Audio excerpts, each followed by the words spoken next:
রাসূল করিম সাল্লাল্লাহু আলাইহি ওয়াসাল্লাম বলেন, হ্যাঁ উম্মে সালামা শোনো, আমার মেয়ে ফাতেমাকে এই জন্যই আল্লাহ তাআলা জান্নাতের রমণীদের সর্দারিনী বানাইছে। আল্লাহ তাকে এইরকম সবরের যোগ্যতা দিয়ে তৈরি করছে। সুবহানাল্লাহ, সুবহানাল্লাহ। নবীজিকে আল্লাহ 7টা সন্তান দিয়েছে। প্রথম শুরু থেকে বলতে হয়, নবীজির কয়জন সন্তান ছিল? জোরে বলেন, মুখস্থ করবে। নবীকে কয়জন সন্তান দিয়েছে আল্লাহ? এর মধ্যে রাসূলের 3জন ছেলে ছিল, 4জন কন্যা সন্তান ছিল। একজন ছেলে সবার বড়, মাঝখানে 4জন কন্যা, শেষে 2জন ছেলে। অর্থাৎ প্রথমে একজন ছেলে, মাঝখানে 4জন কন্যা, শেষে গিয়ে 2জন আবার ছেলে আল্লাহ দান করেছেন। সর্বপ্রথম যে ছেলে সন্তানটা দান করেছেন তার নাম ছিল কাসেম রাদিয়াল্লাহু তাআলা আনহু। ছোট্টকালেই শহীদ হয়ে যায়, ইন্তেকাল করেন।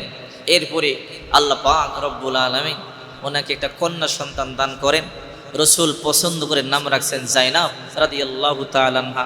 এরপরে আল্লাহ দ্বিতীয় আরো একটা সন্তান দান করলেন, নাম রাখলেন রুকাইয়া রাদিয়াল্লাহু তাআলা আনহা। এরপরে তৃতীয় আরো একটা কন্যা সন্তান দান করলেন, নাম রাখলেন উম্মে কুলসুম রাদিয়াল্লাহু তাআলা আনহা। এরপরে আবারও চতুর্থ একটা কন্যা সন্তান দান করলেন, নাম রাখলেন ফাতেমাতুজ জাহরা রাদিয়াল্লাহু তাআলা আনহা।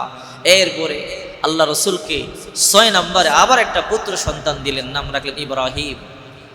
এরপরে আব্দুল্লাহ। এরপরে 7 নম্বরে যে সন্তানটা দিয়েছে নাম রাখলেন ইব্রাহিম। 3টা ছেলেই ছোটকালেই শহীদ হয়ে গেছে। রসুল সাল্লাল্লাহু আলাইহি সাল্লামের এক বর্ণনায় পাওয়া যায়, একজন ছেলে শুধু এতটুকু বড় হয়েছে, ঘোড়ায় উঠতে পারতেন, বসতে পারতেন, এতটুকু, আর বাকিরা আরো ছোটকালেই শহীদ হয়ে গেছে। তো আল্লাহ রসুল সাল্লাল্লাহু আলাইহি সাল্লামকে আল্লাহ তাআলা ছেলেদেরকে দিলেন, নিয়ে গেলেন, কিন্তু মেয়েদেরকে রাখলেন। যখন প্রথম সন্তান দিলেন কাসেম রাদিয়াল্লাহু তাআলা আনহুকে, উনি যখন মারা গেলেন ছোটকালে, নবীজি সাল্লাল্লাহু আলাইহি সাল্লাম মনক্ষুণ্ণ হইলেন। কিন্তু নবী তো সবরের আধার, ধৈর্যশীল, কিন্তু মা খাদিজা সহ্য করতে পারলেন না, কাঁদতেছে। রসুল বললেন, খাদিজা কান্না বন্ধ কর। বলে, কি করে বন্ধ করব? কলিজার টুকরা সন্তান মারা গেছে, সইতে পারি? আল্লাহ রসুল বলছে, খাদিজা শোনো, যাদের নাবালক সন্তান দুনিয়া থেকে মারা যায়, এরা কিয়ামতের ময়দানে পিতা মাতাকে না নিয়ে জান্নাতে যাবে না। সুবহানাল্লাহ।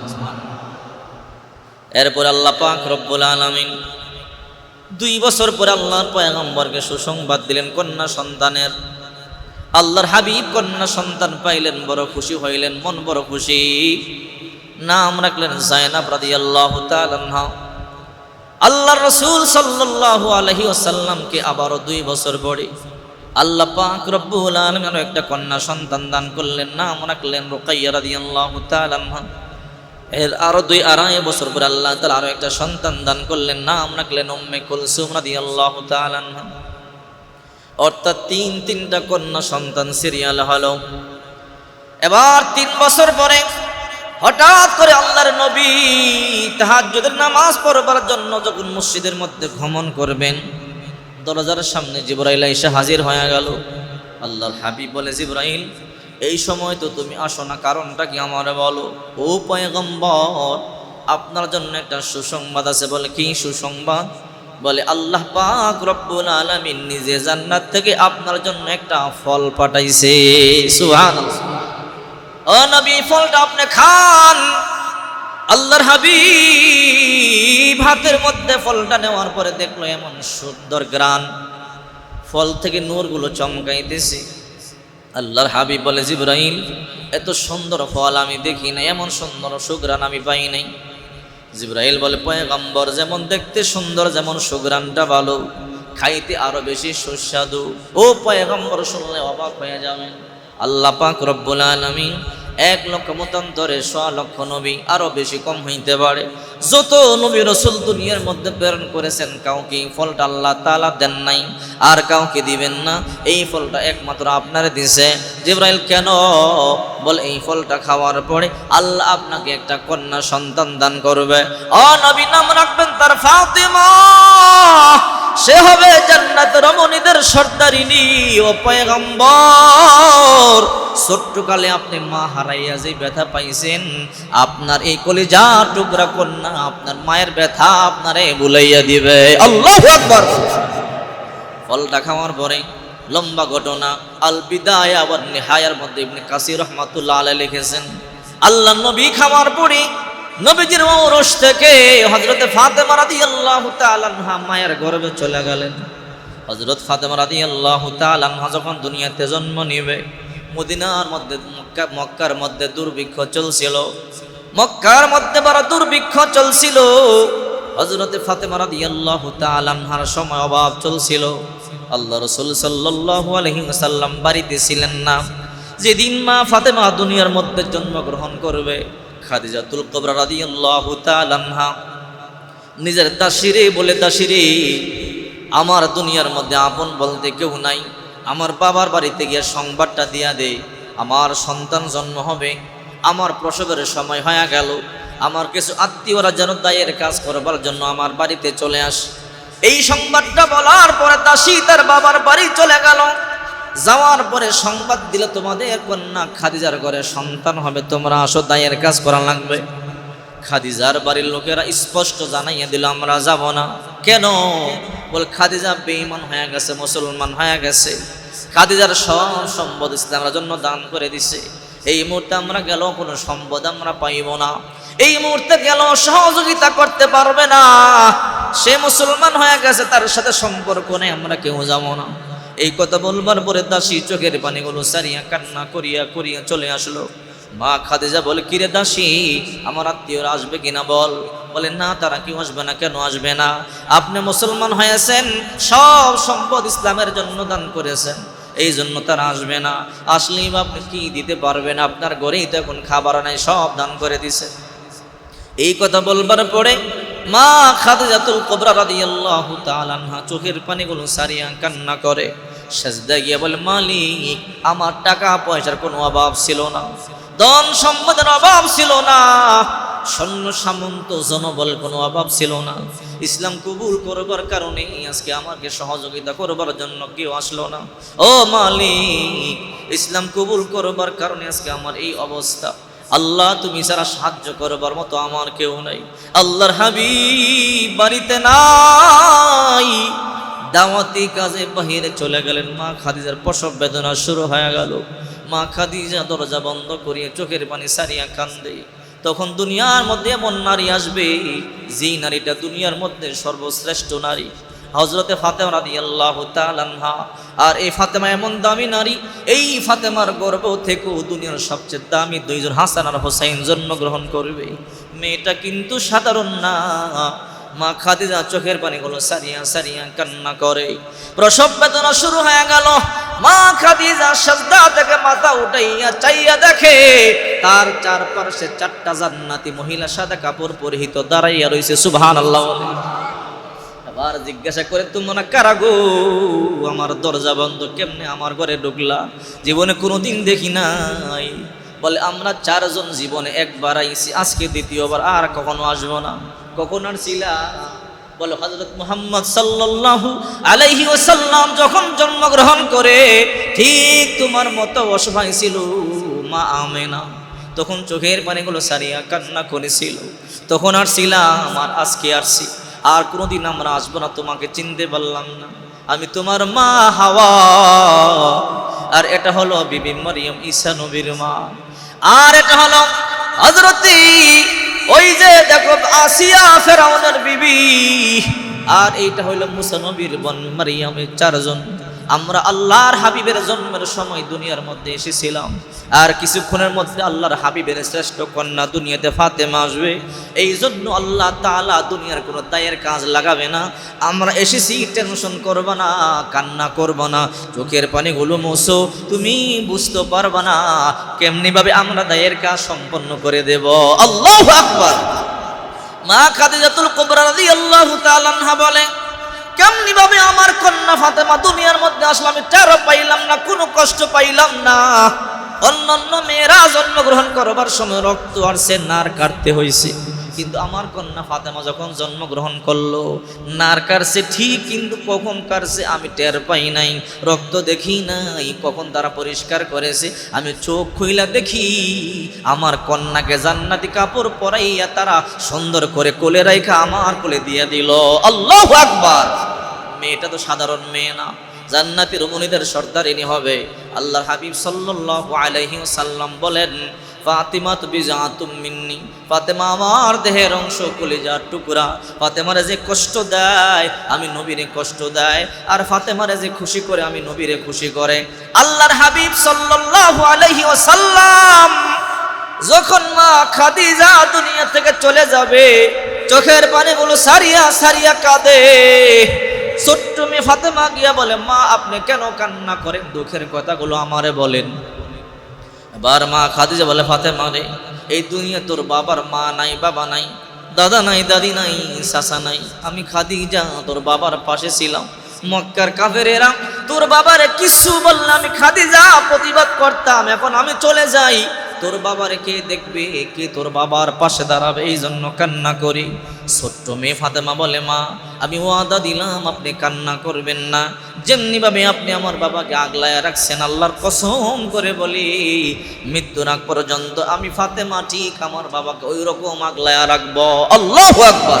আল্লাহর হাবিব সাল্লাল্লাহু আলাইহি ওয়াসাল্লাম দাওয়াত দেওয়ার জন্য চলে গেলেন সেই তায়েফের ময়দানে। মা খাদিজা দুনিয়া থেকে চলে গেল। ওই বছর আল্লাহর নবীর বিবি খাদিজা চলে যায়। ওই বছর চাচা আবু তালিব দুনিয়া থেকে চলে যায়। এই জন্য আল্লাহর হাবিব ওই বছরটারে দুঃখের বছর ঘোষণা দিয়েছে, কষ্টের বছর, শোকের বছর। আল্লাহর হাবিব এখন খাদিজাও নাই, চাচাও নাই। মক্কায় আর থাকতে পারলেন না, তায়েফে চলে গেলেন দাওয়াত দেওয়ার জন্য। তায়েফের বালকের আল্লাহর নবীরে এমন পাথর মারছে, পাথরগুলো দেহের মধ্যে লাইগাটাই বাজাইতো। হযরতে জায়েদ বলে, আমি আঙ্গুল দিয়া যখন পাথরগুলো বের করতাম, ফিনকি দিয়া রক্ত বের হইতো। আল্লাহর নবী তিনবার বেহুশ হয়ে গেলেন। নবী আমার টিকতে পারলেন না। পাহাড়ের নিচে গিয়ে আল্লাহর হাবিব বসে গেলেন, যেন কাফেরেরা আমাকে আর না দেখে। ওই কাফেরেরা সন্ধান নিয়ে চলে আসলো, দেখেন নবী পাহাড়ের নিচে বসা। উপর থেকে কয়েকশো কাফের মিলে বিশাল বড় একটা পাথর ধাক্কা দিছে, যেন ওই পাথরটা গড়ায় পড়ে আল্লাহর হাবিব ইন্তেকাল করে শহীদ হয়ে যায়। যিনি পাথরটারে ধাক্কা দিছে, পাথরটা যখন একটা পলট খাইয়া আর একটা পলট খাবে, জিবরাইলকে আল্লাহ বলে, তাড়াতাড়ি পাথরটা তুমি আটকাইয়া দাও। জিবরাইল আইসা বল, উসকুত ইয়া হাজার, এ পাথর থাম। কার উপরে পড়ো? রহমাতুল লিল আলামিন, নিচে বসা। সাবধান সাবধান, আল্লাহর হুকুম, সাবধান, নিচে পড়বি না। আল্লাহর হুকুম পাওয়ার পরে পাথরটা এখনো ঝুলে আছে। তায়েফের ময়দানে হাজির সামনে গেলে সেখানে দেখে এমন একটা হাজি নাই, সেই জায়গা দেখলে চোখের পানি আসে না। ওই পাথরটা এমন অবস্থা, এখনো ঝুলন্ত অবস্থায়, দেখলে মনে হবে পড়ে যাবে। কিন্তু কিয়ামতের আগ পর্যন্ত যত বান্দুবানি হবে এই পাথরটা নড়বে না। আল্লাহর হাবিব মক্কায় টিকতে পারলেন না। ওখান থেকে আল্লাহর হাবিব তায়েফ থেকে আবার মক্কায় প্রত্যাবর্তন করলেন। আল্লাহর হাবিবের মা নাই, বাবা নাই, দাদা নাই, দাদি নাই, বিবি নাই, চাচা নাই, বড় অসহায়।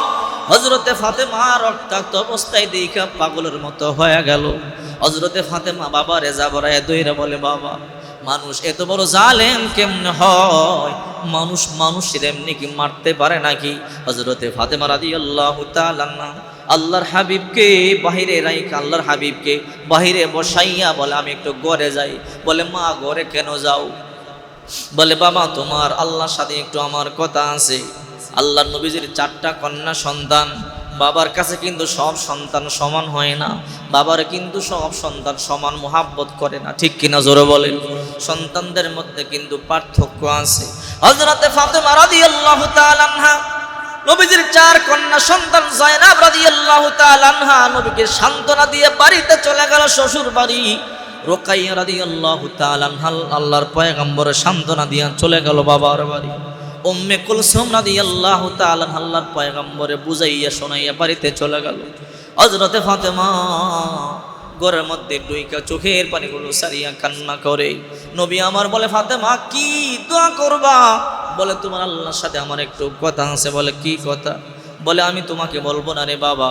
ঘরের মধ্যে ডুইকা হাতটা তুইলা বলে, ওগো মালিক, তুমি না অন্য নবীদেরকে হেফাজত করেছো, ইব্রাহিম নবীকে আগুন থেকে বাঁচাইছো, তুমি না ঈসা নবীকে আকাশে উঠাইয়া নিছো, মূসা নবীরে বাঁচাইছো। ওই মালিক তোমার হাবিবকে তুমি থাকতে এমন কষ্ট কেমনে দাও? আল্লাহ তোমার তো বাবা নাই, তোমার তো মা নাই, মেয়ের সামনে বাবার এমন কষ্ট তুমি আল্লাহ কেমনে বুঝবা? আমি মেয়ে হইয়া সইতে পারি না। ও মালিক, তোমার মা থাকলে, তোমার বাবা থাকলে ঠিকই বুঝতাম মা বাবা কেমন আপন। সেই ছোট্ট কালে মারে হারাইছি, বাবারে দেখা দুঃখ কষ্ট বলিয়া রইছি, আজকে তুমি আমার সেই বাবারে কষ্ট দিলা। আল্লাহর হাবিব তখন হাতটা ধইরা বলে, মা আল্লাহর এমনে বলতে নাই, বলে আল্লাহ নবী গো আমার, ও বাবা আপনিও কেমনে বুঝবেন? আপনারও তো মা নাই, আপনারও তো বাবা নাই। আপনার আল্লাহর যেমন মা নাই বাবা নাই, আপনারও তো মা নাই বাবা নাই, আপনি বা কেমনে বুঝবেন? আমার সামনে আপনার এই অবস্থা, আমি ফাতেমা কেমনে সহ্য করতে পারি? ফাতেমা কান্নাকাটি করে বাইরে চলে আসলেন। পানি গরম করি আল্লাহর হাবিবের দেহের রক্তগুলো মুছিয়া দেয়, ক্ষত স্থানের মধ্যে জৈতুনের তেলগুলো লাগাইয়া দেয়।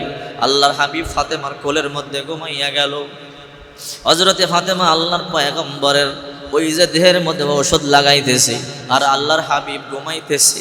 ফাতেমা ঔষধ লাগায়, হঠাৎ করে ফাতেমার এক ফোঁটা চোখের পানি আল্লাহর হাবিবের গালের মধ্যে পড়ে গেছে। আল্লাহর হাবিব মা বলিয়া চিৎকার করিয়া ঘুম থেকে জায়গা গেল। ফাতেমা বলে, বাবা আপনি মা বইলা চিৎকার কেন দিলেন? ও ফাতেমা, আজকে আমি মা, আমার মা আমেনারে দেখছি, আমার মা হাইটা যায়, আমি দৌড়াইয়া বলি, ও মা গো কই যাও? বহু বছর তোমারে আমি দেখি না। আমি যখন আমার মায়ের হাতের দেহের মধ্যে হাত দিলাম, হঠাৎ করে তোমার চোখের পানি আমার ঘুমটা ভাঙা দিল। এ ফাতেমা, আমি আমার মায়ের স্বপ্ন দেখছি। ফাতেমা এবার বলে, বাবা দেখেন এখনো তোমার হাতটা আমার হাতের মধ্যে ধরা। আল্লাহু আকবার বলে আল্লাহর হাবিব বলে, ফাতেমা রে, আজ থেকে ওয়াদা দিলাম কোনোদিন তোরে আমি মেয়ে বলে ডাকবো না, মা বলে ডাকবো।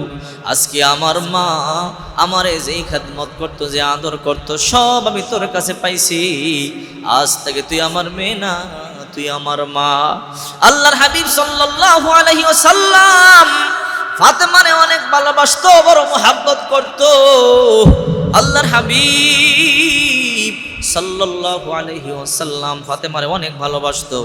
যুদ্ধের ময়দানে আল্লাহর হাবিব সাল্লাল্লাহু আলাইহি ওয়াসাল্লাম যখন অসুস্থ হইতেন, জখম হইতেন, ফাতেমা যুদ্ধের ময়দানে গিয়ে নিজে পাটি জ্বালাইয়া, খেজুর পাতা পোড়াইয়া, সালি বানাইয়া আল্লাহর হাবিবের জখমের মধ্যে দিত। আর বলতো, বাবা তোমার এটা বলছি, তুমি যুদ্ধের ময়দানে আইসো না।